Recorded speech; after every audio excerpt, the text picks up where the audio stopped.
What is good, YouTube? KM888 here, and once again I'm here with my Pendulum Magicians. Now, this weekend was YCS Chicago. I live in Europe, I don't have the money to go there, but at the same time I was testing about the same build, I'm guessing, from the Pendulum player who got top 32 in Chicago, but I was testing it at a 3 versus 3 tournament at my locals. It was pretty fun. Went 4 rounds and the deck was doing amazing. It's crazy. I wanted to post the tech with Kali Yuga for you guys earlier already, but I was asked to take it off YouTube for obvious reasons that the guy in Chicago was playing with it, as well as other players still, so that it would be more of a surprise. But for now, I've actually included it in my deck as well. And I was testing it all weekend at locals, in the tournament and some friendly games as well, and the build is awesome. And I've actually worked upon the builds that I was playing, and I've took it a little bit further as well afterwards. So this is the finalized build right now. Again, like, I know deck building, the deck changes like constantly, but I wanted to show this thing off because it has the Kali Yuga in it, so it's a little bit different because of that, and I'm just gonna go into the deck profile. So yeah, first things first, the main deck. For the Magician lineup, running triple harmonizing, still the heart of the deck, just special summons whatever you want. So if you have an Azathoth build, you can easily go into that by using the harmonizing in a level 4 Magician. But if you go for the Kali Yuga build, you can easily summon a level 7 Magician as well and just go for that. So yeah, triple Wisdom Eye, really important even though you're playing a lot of Pendulum calls. Just having this, if you don't have Pendulum Call, is amazing as well. Just fixes your scales easily. One Purple Poison Magician, just because of the fact that you need the utility. Black Fang Magician, I'm feeling that this is the least important one from the deck right now, but sometimes the utility comes up. Halving a monster's attack isn't that bad, so I'm still running it at 1. It's still another name for Pendulum Call, so yeah. Overdragon Magician, you definitely need it. Janke and Dragon Pit for our level 7s.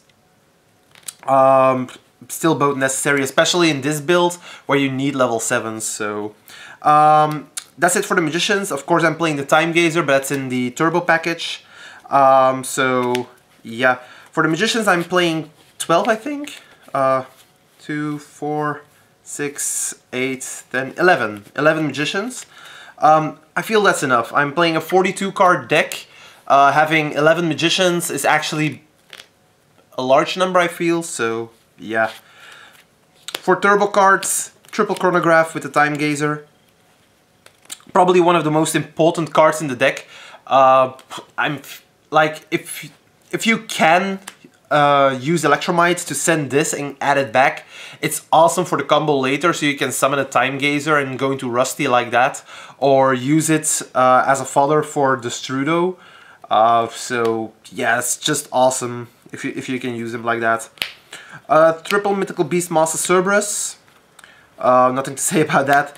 Only one Jackal King. I feel that since I'm playing a build with a lot of one-offs and you seriously don't want to banish the rank up magic, I don't feel Desires is a good card in this build. Like, if you're playing the standard build, which is still a good deck, because it's like, it has consistency, like really good consistency. You can play Desires without a problem, but since everything is a 2 or a 3 of. But in this deck, so many one-offs, you don't need Desires, so one Jackal King is enough. But you still don't want to draw this together with the Cerberus, because then you have 2 dead cards in your hand.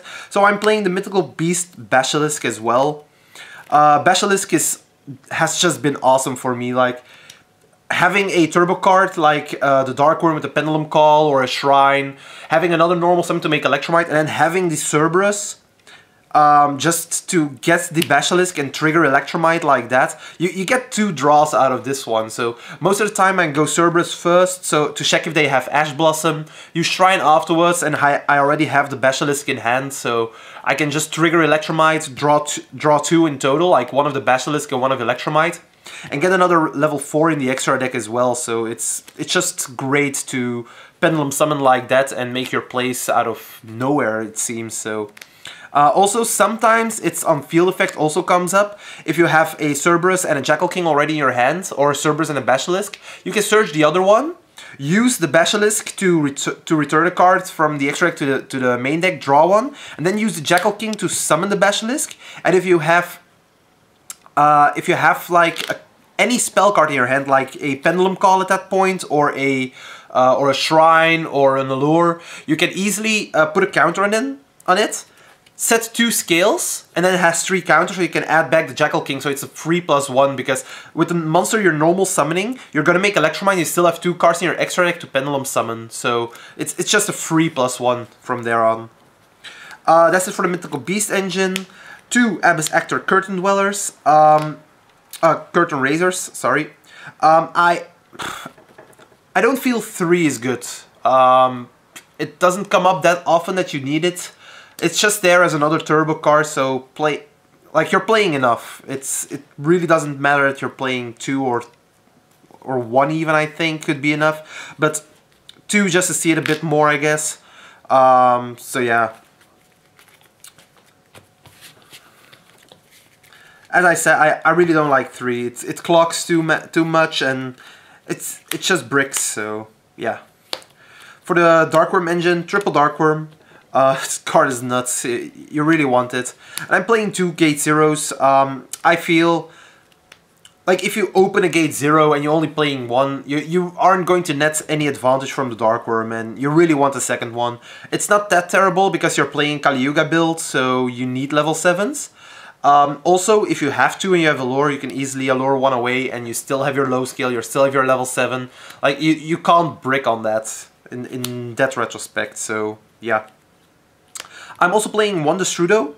Card is bunkers. I might actually up this to 2 in the deck. But I'm not really sure what to take out, so because you really need your pendulums, and playing Destrudo is awesome if you see it, but like I don't want to see both of them at the same time, so yeah. It's still a great card at 1. Depends from testing, so yeah. Next to the Destrudo, other non-pendulum cards. 1 Phantom Knight of Ancient Cloak and 1 Phantom Knight of Silent Boots. I really like playing both of them with 2 targets in the deck. It actually facilitates the fact that I'm playing Deco Talker in my combo. I can send this with a Rusty Bardish, set 1 of the targets, banish this to add the boots, special boots, use boots and Electromite to make a Deco Talker, and then banish the boots to get the other rank up, to get the other Phantom Knight spell or trap. It actually facilitates a really easy combo in the deck, and I just like it, so I don't mind the additional 1 cards that I'm playing because of that, so yeah. Now for spell cards, double Dragon Shrine, 1 Foolish Burial. Just send Darkworm, send Destrudo if you already have the Darkworm. It's great. Also, if you have Electromite and you draw the Dragon Shrine, you have Destrudo to send, so it's way better like this. For Pendulum Calls, I'm playing triple Pendulum Call and double Duelist Alliance. 42 cards, 5 targets. It's a really good chance to see it. It's like 49 or 50%. It's great. Yeah, 49 I think, so it's really great. You're going to see this 1 every 2 duels if you're going first. Like, if you go second, you even have a higher chance to see 1. So, yeah, it's just great at 5. So, and you don't really care about the Thunder Dragon matchup that much, because, well, besides these, you only have the Master Cerberus, which would actually be dead in your hand, and yeah, maybe you can still get out of it, and you have some cards in your extra deck that can break the Thunder Dragon board, so it still doesn't matter that much. And after siding, you just break them open, so you really don't care game 1. Double Allure of Darkness. This is great in the Thunder Dragon matchup because you're still drawing. And in general, I feel like these are really good. They dig through the deck. And like drawing 1 is already great, but if you see both, you're just going ham most of the time. So yeah, just get your turbo cards faster. And then for the final 2 cards, the Phantom Knight Rank Up Magic Launch, because you need it for the combo, and the Phantom Knights of Shade Brigandine, which I actually use a lot, because going into Dweller or using this to go into Borrowload Savage Dragon is awesome. So yeah, that's it for the main deck. As I said, it's 42 cards at the moment, and as of now, I really have yet to brick with this the way it is right now. Like on the tournament this weekend, I had one opening hand where I opened triple Darkworm, double Gate 0, which is nice, especially going second with the 6th card being a Foolish Burial. But yeah, bricks like that only happen one every 50 games or so, so I really don't care. But for the main deck, it's actually really nice. I like it at 42. It's doing wonders. So the combos that you can just spawn to the field is crazy. It's amazing. So extra deck, playing the Borrowload Savage Dragon. Card is bonkers. It's really good. You don't always make it actually, so you kind of have to see where you're going to make it. So yeah, it's kind of weird to play it. Like, in general, the guy that went top 32 at YCS Chicago always summoned this before doing the Rusty.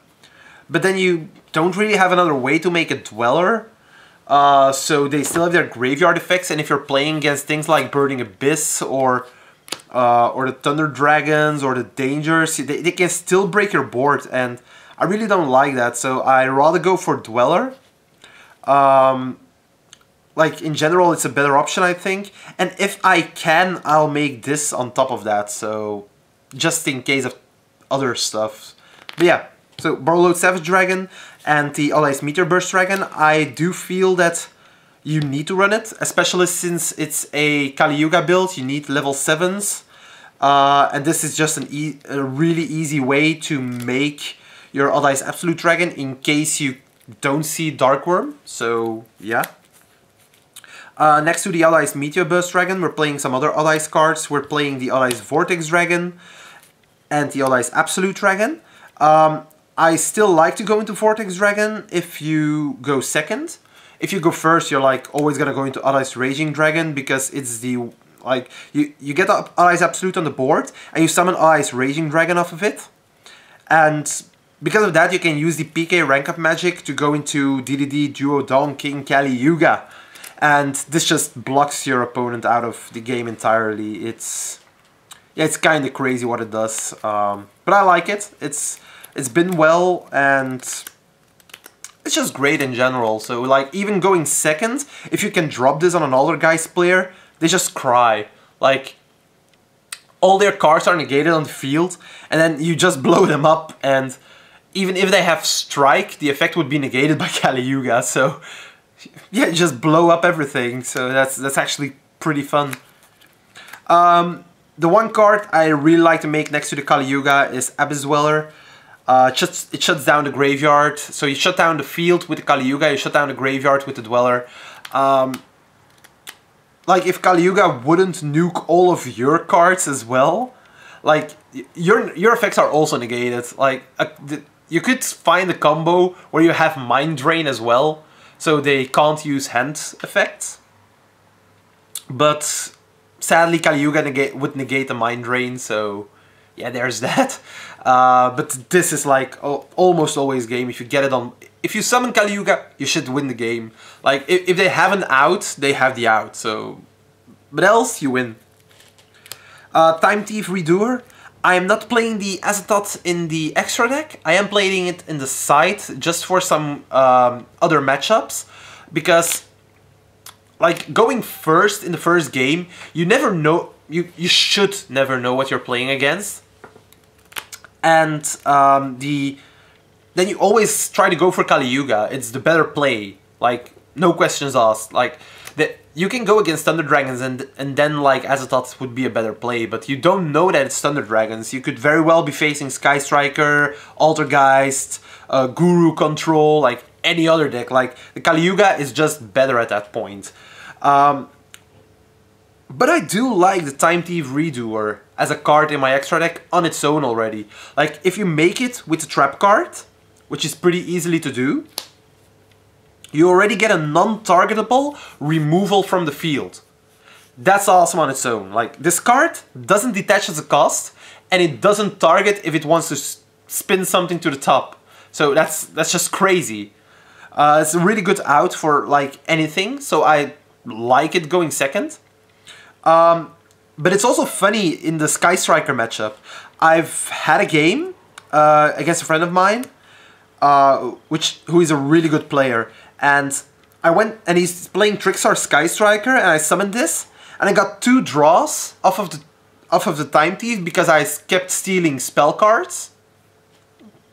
And eventually, when he summoned the Topologic Bomber Dragon, I stole a trap card, and I just bounced the Topologic Bomber Dragon. So this card is just nuts. It's a really great card to play on its own, and just the fact that you can also use it in tandem to make an Azathoth is good enough for me to put it in the extra deck already, just so I have a place more in my side deck. So yeah, I put it in, and it's just fun to play with. So yeah, my last rank 4 Supreme King Dragon Dog Rebellion.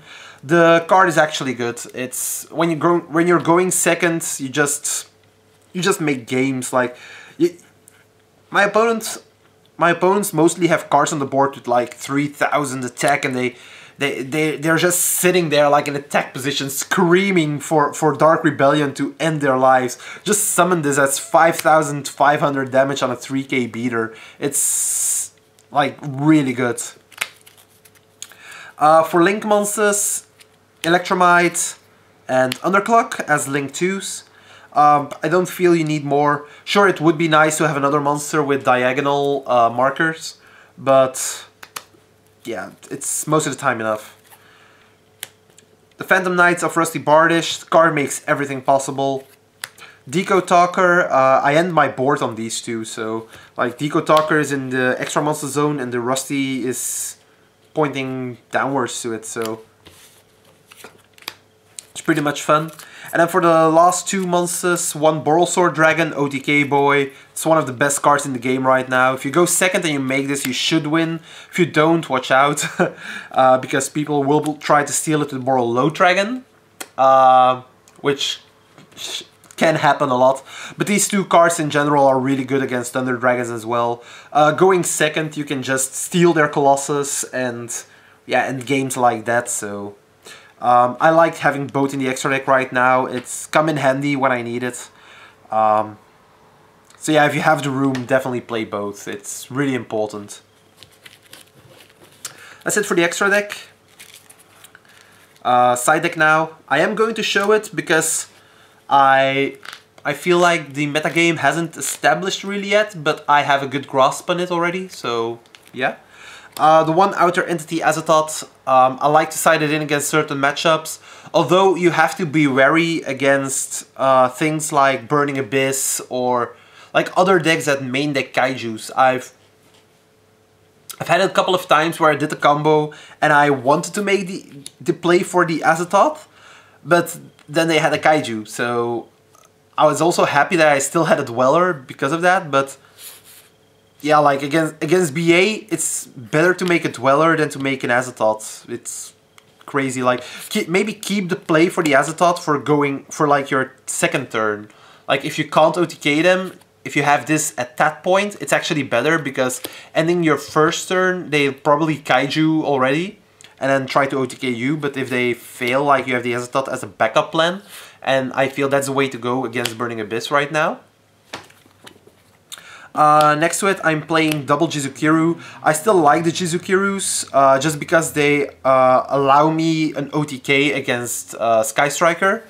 For those who don't know it yet, like even through hand traps, if you've given them the Jizukiru, they can't activate Widow Anchors during their turn. So you just make Deco Talker with a Dark Rebellion underneath. And this, at that point, if you attack with the Dark Rebellion, is doing 5,800 damage over the Jizukiru. But at that point, they can use Widow Anchor because their field has been cleared. And if they try to Widow Anchor, you can use Deco Talker, tributing the Dark Rebellion. And at that point, the Deco Talker is 2,300 attack, so it's still game. Like 5/8 and 2/3 is 8,100. It's also the reason why you're playing Jizukirus. Like, you need the attack power from the Jizukiru to be able to OTK. So yeah, play Jizukiru. It's actually one of the better options as a kaiju. So this is going here. Next up, triple Winged Dragon of Frost Fear Mode. If it was only the Thunder Dragon matchup, I probably would only play 1 or 2 maybe. I wouldn't mind that much. But it's not only for the Thunder Dragon matchup, it's also for the Crusadia matchup. Like the Crusadia Guard Dragon deck that goes first, puts up a board that's kind of scary. Like Naturia Beast, the Red Dragon Archfiend Abyss, like stuff like that. And if they have that on the field, like they do their first turn board, you're not gonna break it. So you need the Sphere Mode to break it. But if you have a Jizukiru at that point, you can at least tribute the Naturia Beast and try to play. So yeah, but triple Sphere Mode is just so good. Just tribute like the 3 Thunder Dragons and they're gone. Triple Book of Eclipse, also against a Thunder Dragon matchup. First of all, like if you Book of Eclipse their field, you can use Mythical Beast Cerberus again. So you have a way to banish their monsters, because Mythical Beast Master Cerberus doesn't need to target a face-up monster. It's just any monster, and then you gain the attack, so it's really good. And also the PK Link, it destroys anything on the field. So also face-down monsters, and because they're face-down, they can't activate their effects to protect themselves. Well, use their effect, because it doesn't really activate, but... yeah, but if you have Book of Eclipse, it's a really easy way to just go through your combo and they can't do anything about that. So yeah, Book of Eclipse is really good. Although it can be ashed, so yeah, there's that. One more thing that I need to note is that against non-pendulum decks that also go for the Azathoth play, you can sight this in, because if they use... like, you can use this in the draw phase, or in the standby phase, and then they don't have a legal target for their rank up magic, and yeah, you just stop their play. Like against the Luna deck, Lunalight deck that won, or the Danger Orcus deck, if they try to do that, you can just Book of Eclipse them and everything's gone. So yeah, no more problems. Triple Denko Sekka. What more have I to say? Like, Denko Sekka is just the best card in the side deck. Against Sky Striker, even against the rank up magic strategy, because you can just normal summon this as your first card and then they can't use the rank up. So there's always that. But yeah, Denko Sekka is just Bay. It's awesome. It's one of the best cards like in a deck that can OTK. So yeah. And then Triple Red Reboot, of course. You just need the reboots. So yeah, that was my deck profile. It's a bit on the long side this time, but I want to explain some things. I'm definitely going to post more videos soon. Hopefully tomorrow the first one again, and then going from there. I'm still testing with the deck, doing some test hands, and it's actually going really well. I like it. So yeah, see ya.